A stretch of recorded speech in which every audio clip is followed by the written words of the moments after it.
HutHut, let's party. Ready action. HutHut Podcast. HutHut. My dog, Yep. Jacob Warren, in the house. Knoxville's finest. Farragut High School. Oh, yeah. Tennessee Vol. Oh, yeah. Came back for one more year. We talked a lot through the offseason, had big decisions to make. Obviously, hyping the boys with their offense. Right. With Mr. Fant leaving. Mm-hmm. 3 touchdowns this year, one of which I saw last week. Yeah. First Tennessee game I went to, man. Hell, I got sweet tickets, and I've only been to one game. You've only been to one. I give them away. Yeah. I love you, but watching football games is Sure. not really my thing. I get it. You enjoyed it, though. Yes, I did. It was cool. It was nice. Yeah. Texas A&M, big win, 5-1. Yeah. Alabama this week. Mm-hmm. How you feel, man? How you feel that are you glad you came back? I am.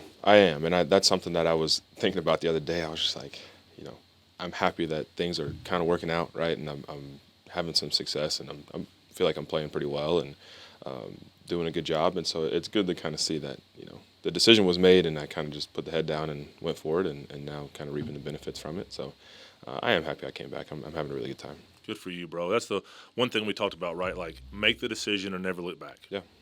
No matter what happens, you make the decision that you feel like God wants you to make. Yeah. You get these feelings, right? And when you decided to come back, but then it's easy to say that, and then all of a sudden it doesn't go as you thought it would, and you're like, dang, I shouldn't have done this, or I shouldn't have done that. So it fires me up that you are pleased and happy, scoring 100%. touchdowns, making plays.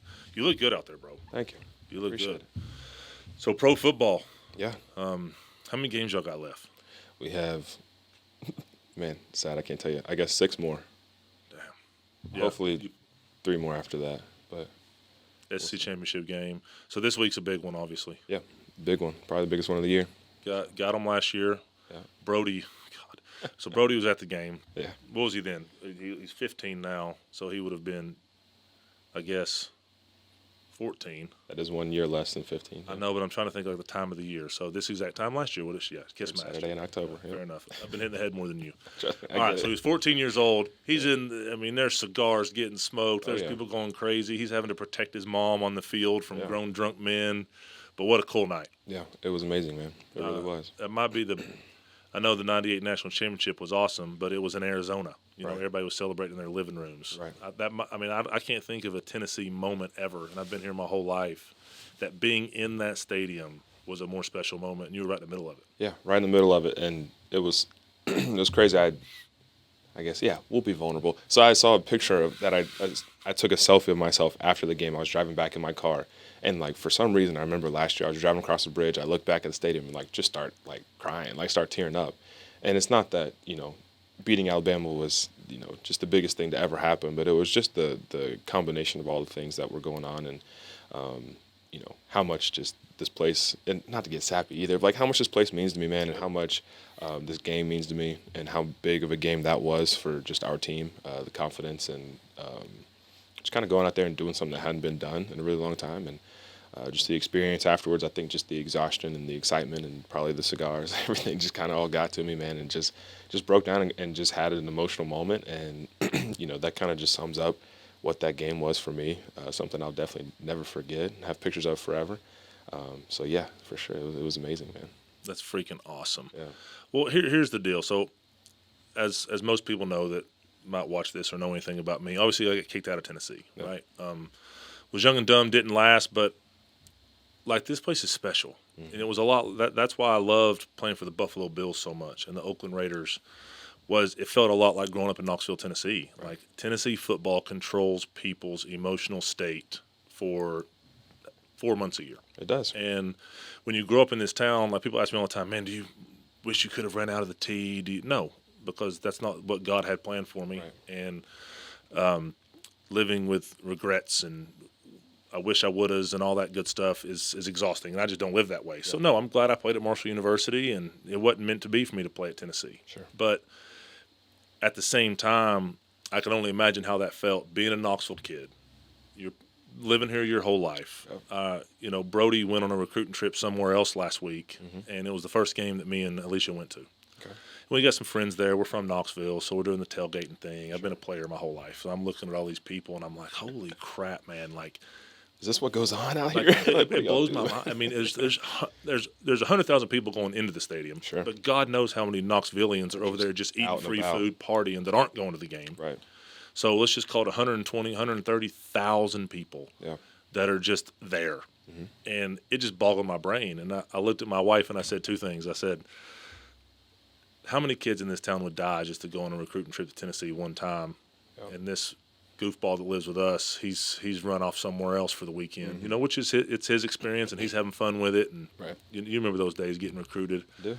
And then the next thing I said was, this is why we have the life we have, because people love this shit. Excuse my language. They love it. They love it, bro. It's Yeah. I mean, it's not unbelievable. It's easy for me to say as a player all those years, but it's like, it's so cool just to watch and I think that's why you cried, bro. Yeah. It's not, oh, I beat Alabama. It was the fact that so much emotion and it literally changed people's lives for the next month, 2 months, 3 months. Sure. It's just a whole community. Like you were feeling what every person in that stadium felt. Yeah. And man, it's good stuff. It's good stuff. It's crazy, man, how, like you said, like, it's not unbelievable, but it really is, right? Because there's a lot of places around just the country that it's not like this, right? This place is extremely special, and it means a lot more to these people, and that's added pressure for sure as a player, thinking about just how you're performing and what your product looks like on the field. End of the day, as you know, it's all about what you're doing, right? There's nothing else that can affect how I play and how I perform. Also, how I perceive myself as a player. Like no one can say anything about me that I probably haven't told myself, right, or I haven't been through and worked through. But man, at the end of the day, is we have so much support and we have so much love from all these people, and they show up every single week, regardless of what's going on. And we drive by and you see all the boats out on the river, and you see all the people in the parking lots at 8:30 in the morning, probably already had too much to drink, right? But it's electric, man, and it's amazing to be a part of. It fires me up, and there's so many dang people, bro. So many people. And that's the thing. That's what I'm saying. Like when I was playing for Buffalo, right? We traveled down to Jacksonville, Yeah. and it's like, where are the fans? Yeah. Where I was playing for the Raiders, and San Diego was in our division, and there'd be more black in the stands than Right. San Diego colors, and the stadium would be half full. And it's like, I grew up in Knoxville, Tennessee, my whole life, and then the first NFL team I played for was Buffalo, Yeah. and it didn't matter. They were there. They were there, right? And it literally was their life. The blue and red of the Bills, obviously the orange here. It's like, it's just so cool when you're in those communities because listen, I can be anti-fan. Sorry to all the folks out there. I can be because we have families and we're human beings and all the things. Right. But just like Brody was, I mean, hell, man, Brody was a teenager when I was still playing. And people would say stuff or, I would, you get that butt rock in your stance and you're like, oh, crap, you're off sides. And, and next thing you know, everybody on Twitter wants you to die. Yeah. And Brody would get upset. Alicia would be upset. And I'm like, guys, like, that's why we have the life we have, because these people live, breathe, and eat this stuff. Yeah. Like, they look forward to this so much. They buy NFL Sunday ticket. They spend the money on these seats. They do all these things to provide for our family. Yeah. And they don't like when the offense has to go backwards because my big ass flinched. Couldn't just sit there in the stands for right? another second. Right. Because in their mind, it's not that hard to just not jump off sides. Right. So, so I never cared like you. Like, I was so hard on myself. I was so rotten emotionally that I let my teammates down in that moment that it didn't matter what anybody else said. I was already thinking it. Right. But what upsets me is when other people I love, like, it's the reason I stay off social media. Yeah. People can call me every name in the book. They say something sideways about Jacob Warren, I'm going to act different. Right. So, but personally, that's you got to have thick skin, man. You do. Because these people love it so much. They're passionate about it, and they just want to be happy at the end of the day. End of the day, right? just wanna enjoy the moment. They're there to be entertained. And 100%. And they're there to support. But at the same time, as if something that I'm supporting isn't going well, like, I would be upset as well, right? And that's 100%. just kind of human nature, and I think people forget because they can't see our faces, right? I think in basketball you can see the players' faces. I think in a lot of other sports you can see their faces, you can see them. I think we hide behind the pads and we hide behind the helmet, and so we turn into just these little pawns, right, on the field, and just these pieces that people see. And luckily for me, I think a lot of fans and a lot of people have gotten to see my face on social media from, Vol Instagram or whatever it is, right? I've had a lot of opportunity to put myself out there and kind of express and show who I am as a person off the field, and I think a lot of people appreciate that. So I don't quite catch as much, bad talk or whatever it may be. People say things on Twitter and stuff behind the keyboard and stuff a lot, but I don't catch a lot of bad talk from fans and from sports writers and stuff like that. So luckily, when my dad listens to the talk shows and everything, he generally hears a lot of just positive things about me and my performance and just me as a person. But man, I've been through it where the team might not be the best, right? The quarterback might be struggling, and not necessarily talking about our guy now, but just in recent years and in the past, I've just seen so many guys just get absolutely just torn up by these people that say they support them and say they love them. And, they do probably support them and they do probably love them, but if you're not performing, man, it's cutthroat. So you do have to have thick skin, and you do have to just realize that, man, like, end of the day is I'm a child of God, right? You tell me, 100%, you tell me what I am, like, it doesn't matter. I really don't care. And that was something I had to learn as I grew up was, you can say you don't care all you want, right? You can talk it, you can fake it, but when you go look yourself in the mirror, kind of who you are and what you mean to to yourself and to your family and to the people that love you. You just kind of have to lean on that, man. And when things are going bad and things are going good, just understanding that, look, man, I get my value from nothing on this earth, right? No one can give me that. No one can take that away. So, that's really the moral of the story there, is just being able to, man. Jacob Warren, baby. Yeah. Representing the big man upstairs. And that's the thing you said about the quarterback's always going to take the heat. Every time. Right?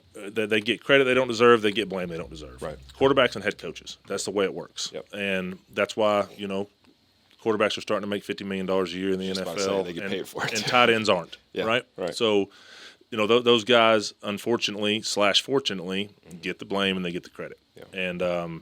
And it's hard on those guys when they're not playing well, because when they're not playing well, there's no way to hide it. Yeah. You can have a bad game on your backside cutoff, and the running back can nobody make you right. know. Yep. Nobody will know. Yep. And those guys, everybody knows, right? Even at corner, everybody talks about how high pressure the corner position is, and it is. It is. It's 100% high pressure. It's the next hardest position outside of quarterback, in my opinion. I agree.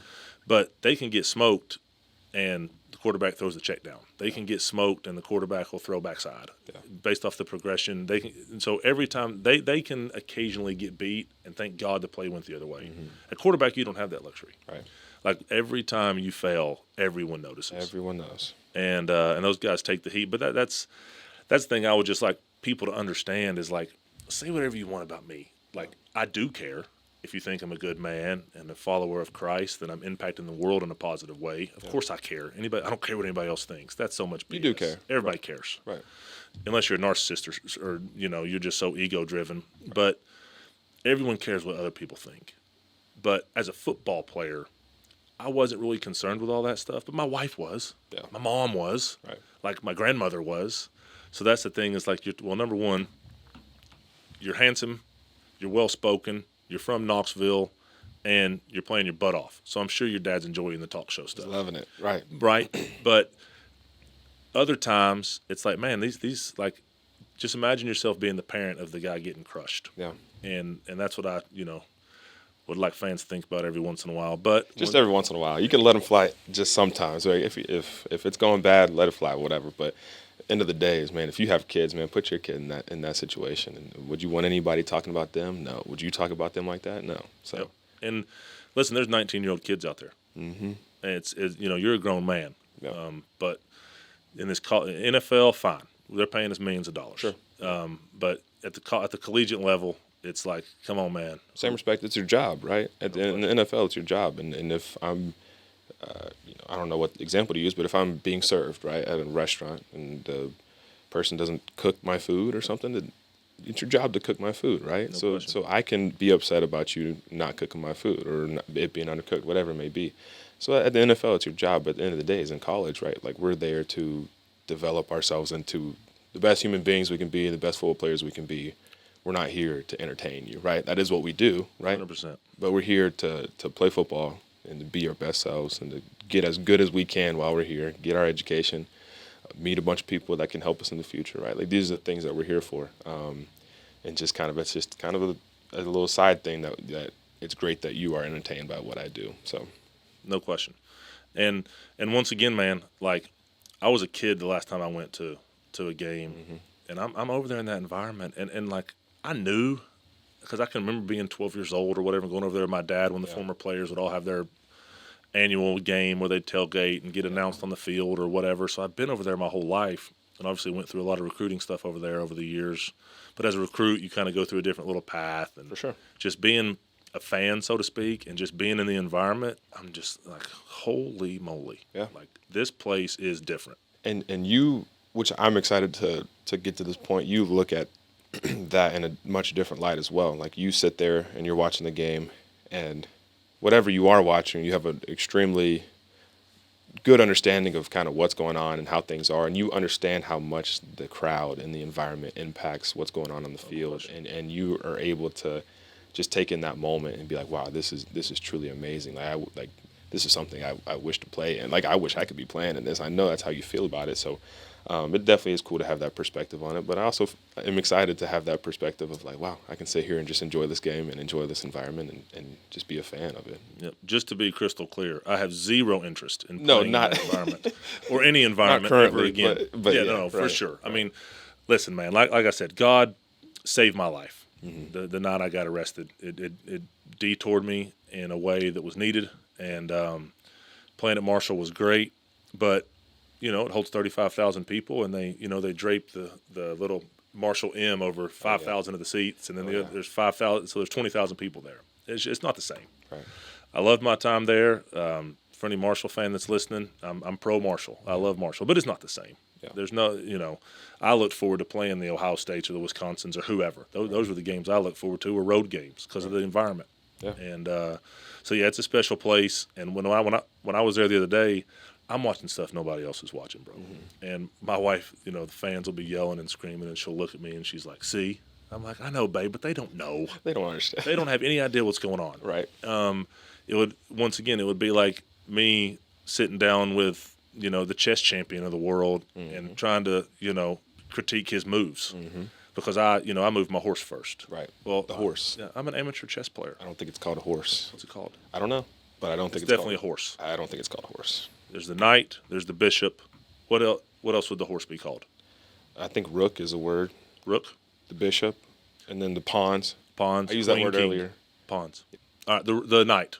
All right, the knight first. The horse. My point exactly. I'm an amateur. I don't even know what the thing's called. Right. So I shouldn't critique the chess champion. But once again, 100,000 people don't show up to watch chess. Right. They show up to watch football. Right. And they are experts in their own brain, which is awesome. And it's literally comedy to me. My wife gets so mad. Yeah. And I'm sitting there like, this is freaking awesome because this is why we have a great life. Because this person right here is obsessed with this game. He is not going to take his eyes off of it the whole time. And it's going to control his energy for the next 4 hours. He has no clue what's going on. And it is awesome, bro.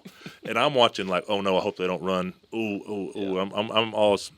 I'm a big student of the game. I love everything about the game of football, man. And that's why, I've tried to get back around high school football teams, and I do my O-line sessions and do all the things because I just love the game. I love everything about the game, and it changed my life. But it's fun watching the fans. It's awesome. It was fun being there the other day. And my dog scored his third touchdown. Oh, yeah. I said 2 earlier. I'm sorry. It's okay. It's Three touchdowns. Have you ever scored 3 in a year before? I scored 3. Yeah. No. Maybe. I think so. Yeah. I think Either way, let's get to 4. Either way, let's just keep going. Right. So we're 3 in, halfway through. So I went to Powell, but I didn't go to Farragut. Yeah. But that means 6 on the year. So we'll call Hype and tell him to make it 10. Yeah, might as well. I'll call him. Yeah. 10 touchdowns for Jacob Warren. You came back, help lead the team, be the stand-up guy they can send out into the community that's well-spoken and can go to all these events and shake hands and kiss babies, promote Tennessee football. The least he can do is make sure you score 10 touchdowns. I agree. I'll call him. So besides that, obviously Hendon moved on. Joe's in. Joe is an absolute creature. Oh, yeah. Like I said, everybody wants to get on him. You know how once again, quarterback position. Yep. But Alabama coming up, that's awesome. What about you? How does your body feel? This point in the season, obviously you want to be a pro football player this time next year. Right. I got a couple friends that know a little bit about playing tight end in the NFL, so I'll call them, get a little advice, see if I can help you. You're welcome. Yeah, thanks. So what's your biggest concern? What's on your mind? How's your body feel? what are you thinking for this little 6-week haul to finish your college career? Yeah. Well, 6 weeks for the regular season. Hopefully, Sure. we're playing SEC championship game. I get all that, folks. Yeah. We're playing more than 6 weeks for Tennessee football. Right. I don't need any hate mail.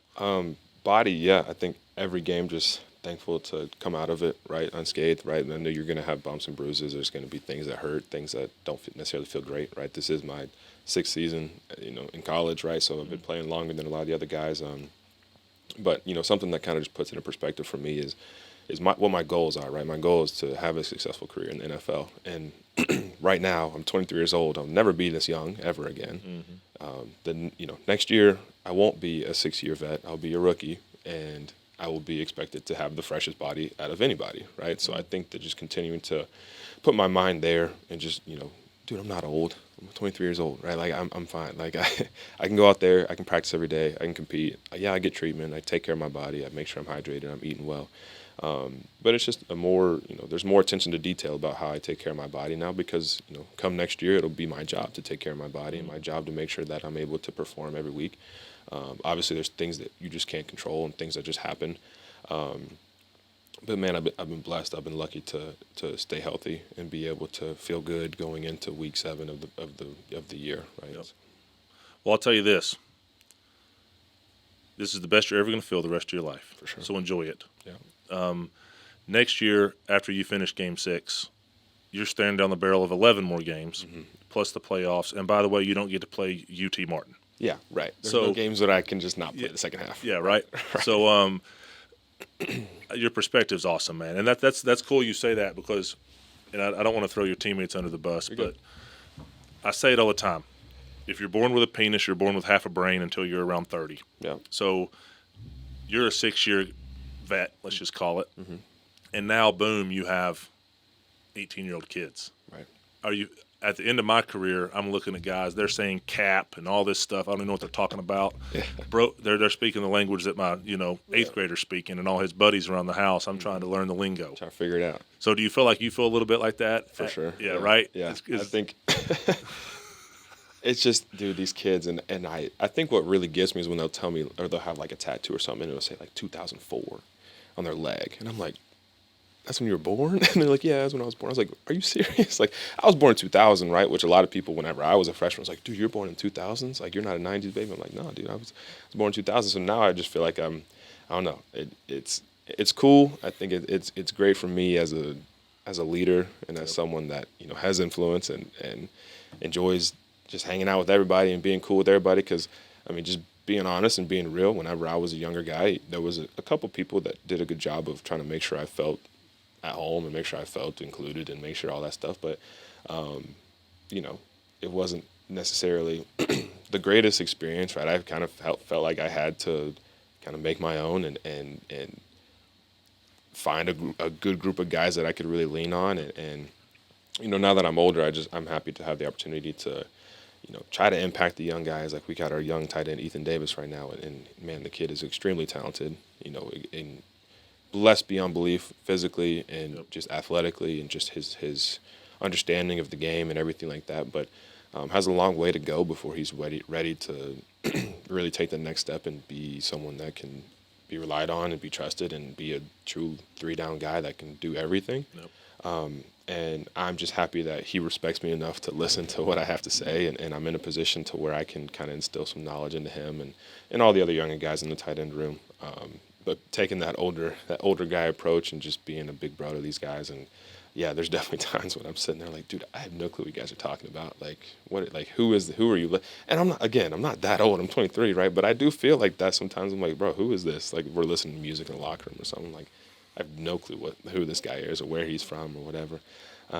But I learn a lot from them, and they learn a lot from me. So I'm enjoying it for sure. It's awesome, man. That's being the big brother and passing the torch. It's crazy. That's a God thing. That's, you were raised right. You care about others. You know what it was like to be an 18-year-old freshman. Yeah. Ethan Davis, right? Yeah. I remember seeing him last year during the recruiting process when I was over there a little bit with Brody.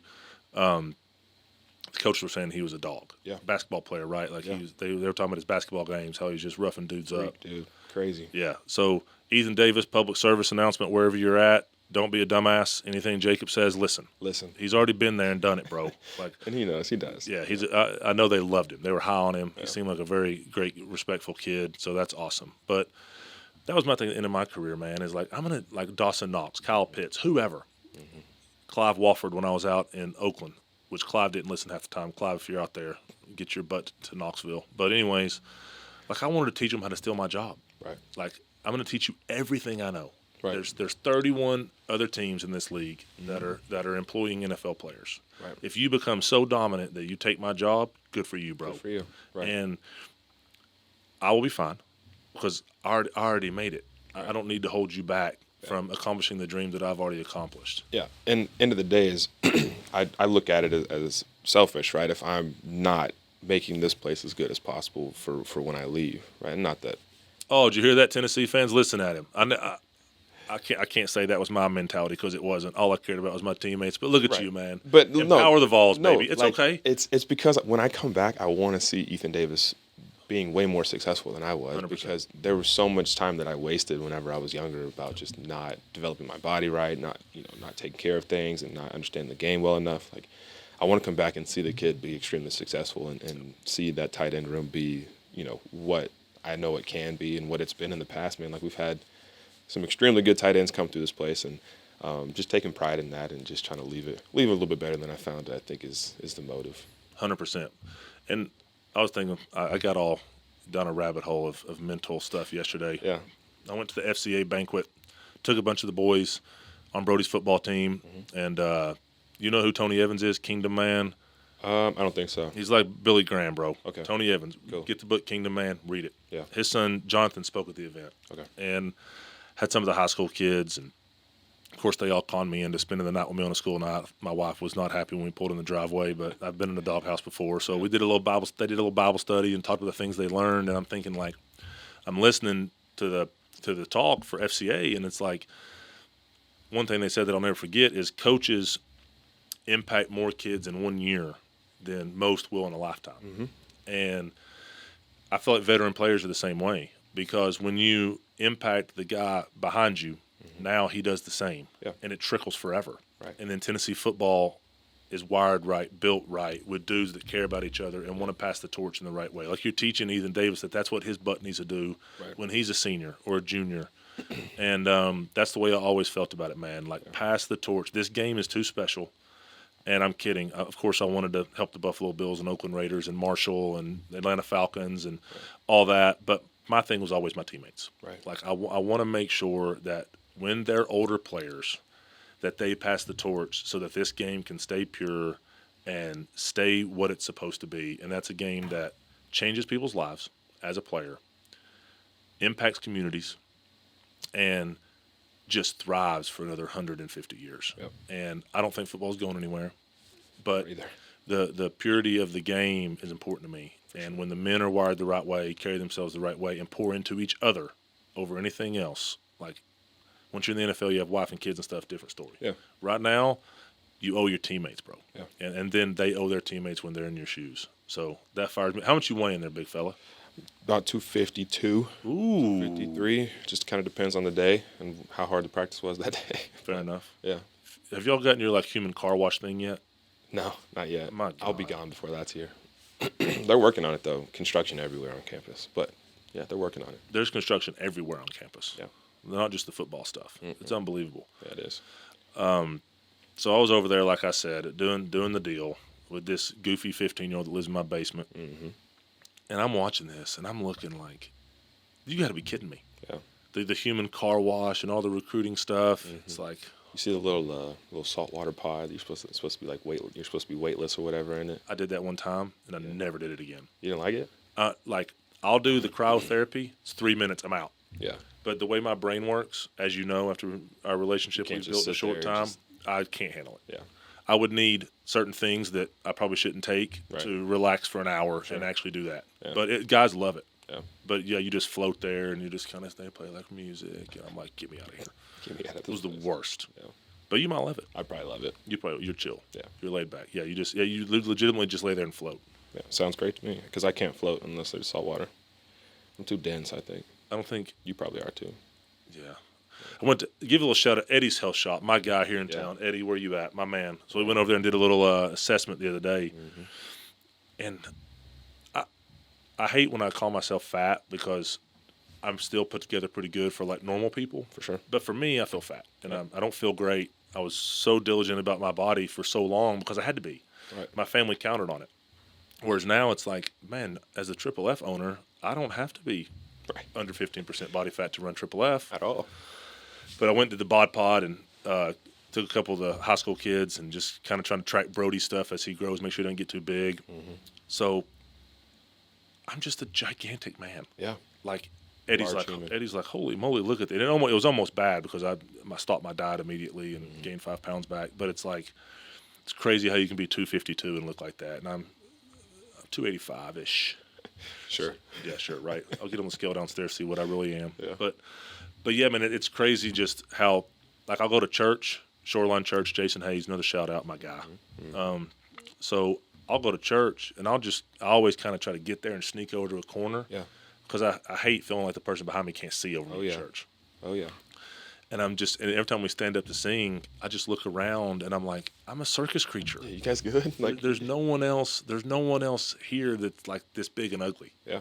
And when you're in a sports environment your whole life, it's all you know. So normal. And then when you get in the real world, bro, it's like you start to realize, like, man, there's just not that many human beings out there that can carry 252 like that at 6'7". Right. And it's crazy. Yeah, and that's something that as I grew, I mean, I've always been tall, right? And I think I've always been the biggest kid, right, in class. Even when I was younger, I was always taller. I was a heavy set kid. You know what I mean? My dad called it husky, right? So I was a husky kid, and so kind of just getting used to being the biggest one in the class, or, you know, kind of standing out from other people. We would be in, you know, big group settings, and everybody can see you, right? You're not hiding from anybody. It's kind of normalized it for me, and then you get to college, and everybody else around you, for the most part, is your size, or you know, the small people are still 6 foot, 200, 210 pounds, right? It's kind of crazy, and it's weird to think about. And then you kind of go to class, or you go, you know, wherever else on campus, and almost feel like everybody's just like staring at you, like you're some kind of, you know, circus animal or something like that. And it's weird to get used to at first, but I don't know. It's fine. I think it's great that I'm this big and I'm able to do what I do. I wouldn't be able to do what I do without being this big and this tall. But yeah, it's definitely something you have to get used to and just kind of be wary of. And like you said, in church, I'm not sitting in the front row because then I feel like everybody's looking at me. Yep. I'm trying to just, you know, be to myself and not bother nobody. Back corner somewhere. Oh, yeah. Went to my kids' chorus concert the other day. How was that? It was awesome. Killed it? If my kids ask. Oh, I gotta tell a funny story here in a minute. But anyways, my wife will get mad at me for telling it, but I'll tell it anyway. Okay. Like I said, I've been in the doghouse before. Yeah. And I sit down and I'm like looking at my wife like, why are you sitting in the middle? Like this poor person behind me, now they can't watch their kids sing. Yeah. But that's what's crazy about the NFL though, is there's no more class. There's no more going to the student union and getting lunch or going to pick your books up, or I'm sure you have your books delivered, but whatever. I don't have books anymore. You don't have books. Fair enough. What do you have, like 2 master's degrees now or something? I got one master's degree, 1 bachelor's degree. Look at you. But right now, I just got done with wedding planning, actually. Nice. So probably not good enough to plan my own wedding, but whatever. Well, speaking of weddings, do you have a lady in your life? I do. Whoa. Yeah. Shout out Caitlin. How long has this been going on? It's been a long time, since high school. So you've been together forever. Yeah. Well, that's horrible that I've never actually asked you that. It's okay. Now we're doing life together. Yeah, exactly. Caitlin? Caitlin. She's from Farragut? She is. Went to high school together, went to church together.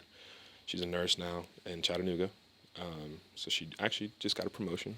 Good job. Shout out. But yeah, man, she's doing great. She comes up for the games and we hang out all the time. Have a lot of mutual friends, a lot of friends in chat, a lot of friends here. So why is she in Chattanooga? For a job. Just get moved down there? She went to school at Knoxville, with the nursing school here, and then moved down there with one of her friends. And like I said, we have a bunch of friends from high school that went to Chattanooga out of high school. So she had a good community down there, and so now she's doing her thing there. So I love it. Jacob Warren, off the table, ladies. Exactly. Not happening. Not happening. Man, all the Knoxville 18 to 25-year-olds are heartbroken. Sad. Too bad. Get over it. Sad. Yeah, man. Caitlin's got him. Yeah. Well, that's good. I tell guys all the time, like, if you fall in love after you're in the NFL, number one, good luck if you know if she really loves you or not. Right. Which Sucks to say. No but question. Yeah. It sucks. I would tell my young teammates all the time, buy a crappy old truck Right. and introduce yourself as John. Right. Hello, John Smith. Nice to meet you. What do you do? I'm a welder. But see, the thing is, too, is Social media screws it up. You can't hide. right. And we just got done talking about how, big everybody is and how well built everybody is. If you walk Don't into be saying well built and looking down and fluffing yourself, bro. You ain't that good looking. I was looking at you, first of all. Got all the tattoos, got all the, the jewelry and stuff like that. Guys can't hide, right? In the same sense that guys can't hide in class, you can't hide when you're out in public either. And a girl walks up to you and asks you what your name is, and she probably already knows who you are if she's, whatever. If she's what, human? She knows who I am. Yeah, obviously. everybody knows who Lee is, right? So they I'm walk talking about up. you, not me. Oh, okay, sure, yeah. But they walk up to you and like, whatever. Obviously, you're not just nobody. No question. And that's kind of just how it is. And yeah, motives can be ulterior or whatever, but Yeah, it it sucks. doesn't matter now. It's the most important decision every man Yeah. on planet Earth ever makes is the woman he marries. Yeah. Period. And the fact that you have to worry about that as an athlete sucks. I've watched a lot of my boys. It's like, and shout out to all my linemen out there. Sure. But sometimes you see their wives and it's like, he met her after he made money. It ain't real hard to tell. You know what I mean? And I know what you mean. And it's like, oh, buddy.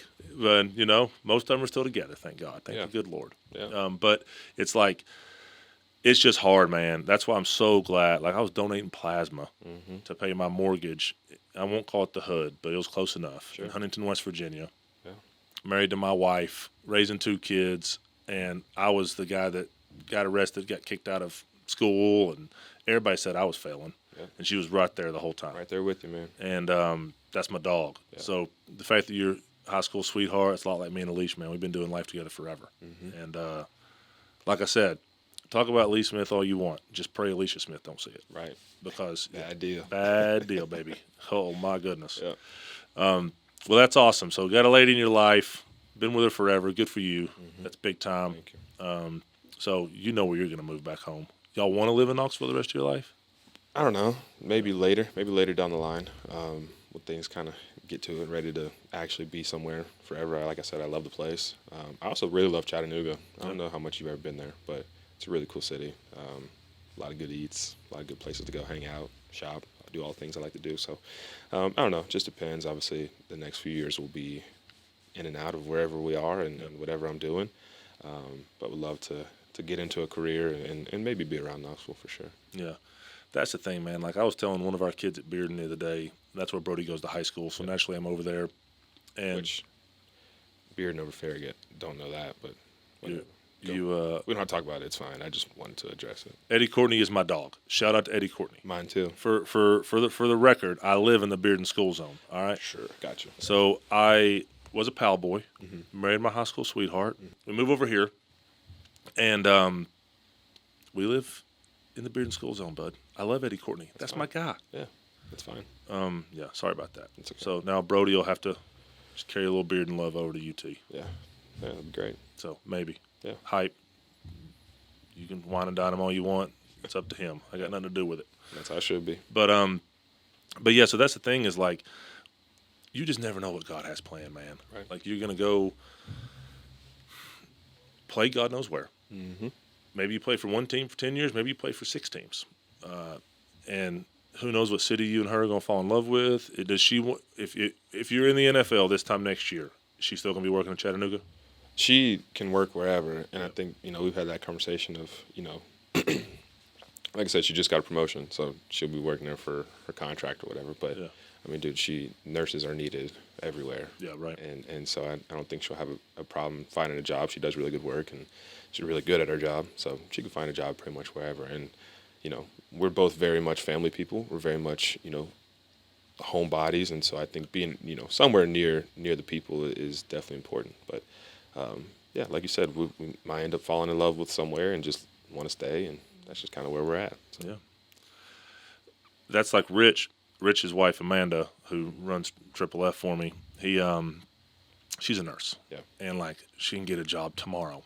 For sure. And it's crazy the need for nurses right now. And how well paid they are, and there's I'm sure there are a lot of people are going into the nursing field right now based off of the need and the ability to make money. And these traveling nurses, they make a dang killing. They make a lot. Yeah. So that's cool. My dog, I love you. I love you too. More than you know, and I'm excited for your future. I'm excited to be here. Anything you need, call me. You know that. I know it. Knoxville boys, tight ends. Stick together, baby. I don't know how many more there has that's gotten paid to play ball besides me and you. Yeah, I can't think of Coming it. for you. Yeah. You're next. You're next, my brother. Let's go get it. Let's do it.